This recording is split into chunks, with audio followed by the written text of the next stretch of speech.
अगर आप भी लेना चाहते हैं देश दुनिया की तमाम जानकारी तो आज ही सब्सक्राइब करें हमारे चैनल को।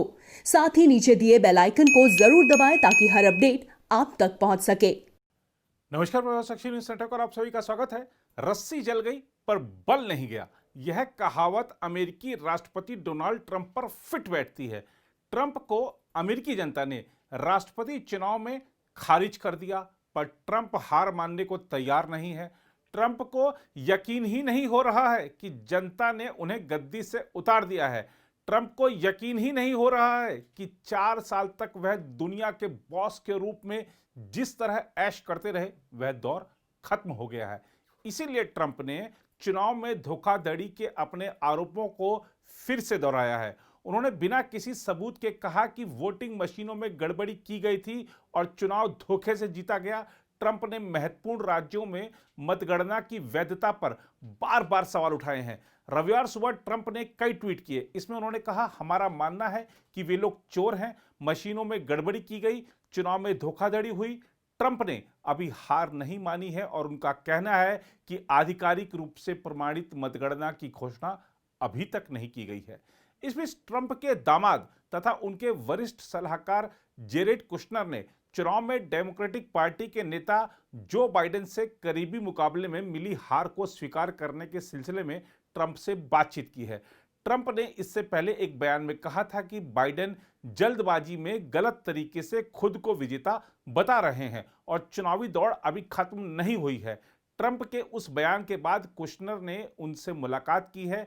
जो बाइडेन और कमला हैरिस के चुनाव अभियान के उप अभियान प्रबंधक केट बेडिंगफील्ड ने कहा कि बाइडेन और ट्रंप के बीच कोई संवाद नहीं हुआ है और ना ही दोनों के प्रतिनिधियों के बीच कोई बातचीत हुई है।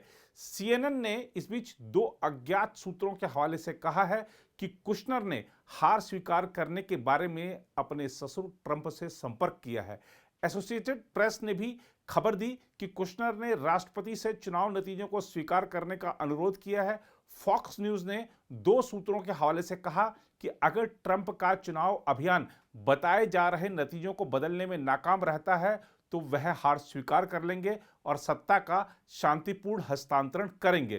ट्रंप द्वारा हार नहीं स्वीकार करने की स्थिति में भी बाइडेन को 20 जनवरी 2021 में राष्ट्रपति पद संभालने से नहीं रोका जा सकेगा। बाइडेन के अभियान के वरिष्ठ सलाहकार सिमोन सैंडर्स ने संवाददाताओं से कहा कि डोनाल्ड ट्रंप को चुनाव के विजेता का फैसला करने का अधिकार नहीं है।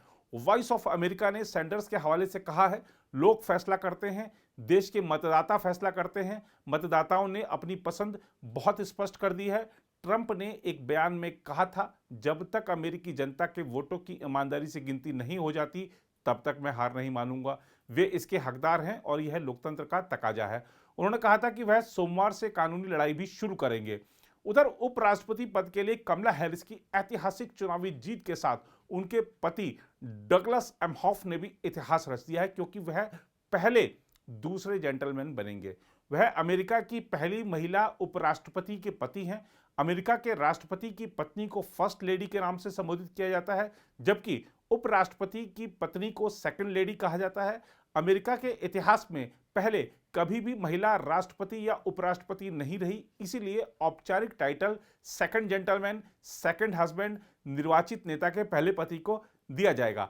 इसलिए हैरिस के निर्वाचन के साथ ये पदनाम पहली बार होंगे, जैसे पहली महिला, पहली अश्वेत महिला, भारतीय मूल की पहली महिला और पहली प्रवासी बेटी जो उपराष्ट्रपति पद की शपथ लेंगी और उनके पति भी अपने तरीके से पहली बार इतिहास रचेंगे। हैरिस की शादी मनोरंजन वकील एमहॉफ से हुई है, जिन्होंने चुनाव प्रचार के दौरान हैरिस का काफी साथ दिया। एमहॉफ ने शनिवार को हैरिस के साथ फोटो लगाकर ट्वीट किया, आप पर बहुत गर्व है। सीएनएन के एक खबर में बताया गया कि एमहॉफ हमेशा सुर्खियों से दूर रहे और हैरिस के कार्यक्रम में या तो पर्दे के पीछे रहते थे या भीड़ में किसी कोने में खड़े दिखते थे। सीएनएन ने बताया कि एमहॉफ पिछले वर्ष तक सुर्खियों में आए जब एक प्रदर्शनकारी ने हैरिस के स्टेज पर चढ़कर उनका माइक्रोफोन छीनने का प्रयास किया और वह हैरिस के बचाव में स्टेज पर दौड़कर पहुंचे। इस बीच रिपब्लिकन पार्टी के नेता और अमेरिका के पूर्व राष्ट्रपति जॉर्ज डब्ल्यू बुश ने कहा है कि अमेरिकी इस बात पर भरोसा कर सकते हैं कि राष्ट्रपति पद के लिए हुए चुनाव मूलतः निष्पक्ष थे, इनकी अखंडता बरकरार रखी जाएगी और इनका परिणाम स्पष्ट है। बुश ने साथ ही कहा कि निवर्तमान राष्ट्रपति डोनाल्ड ट्रंप को इसे कानूनी आधार पर चुनौती देने का अधिकार है।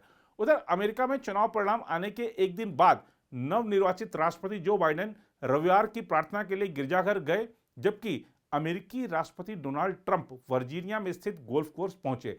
बाइडेन डेलावेयर में न्यू कैसल काउंटी में ऐतिहासिक Roman Catholic church Saint Joseph गए। उनके साथ उनकी बेटी एश्ले बाइडेन भी थी, जबकि ट्रंप रविवार सुबह वाशिंगटन से वर्जीनिया में स्थित गोल्फ कोर्स पहुंचे। देखना होगा कि ट्रंप जो कानूनी लड़ाई शुरू करने जा रहे हैं उसमें उन्हें कितनी सफलता मिलती है। वैसे एक बात तय है कि यदि ट्रंप खुशी खुशी सत्ता का हस्तांतरण कर दें तो यह अमेरिकी लोकतंत्र के हित में ही होगा, लेकिन ट्रंप के उतार चढ़ाव वाले मूड को देखते हुए आगे के बारे में कोई भविष्यवाणी नहीं की जा सकती। ट्रंप राष्ट्रपति पद से हटने के बाद क्या करेंगे, इसको लेकर भी कई कयास लगाए जा रहे हैं, लेकिन ज्यादा संभावना इसी बात की है कि वह अपने फैमिली बिजनेस को वापस संभालेंगे।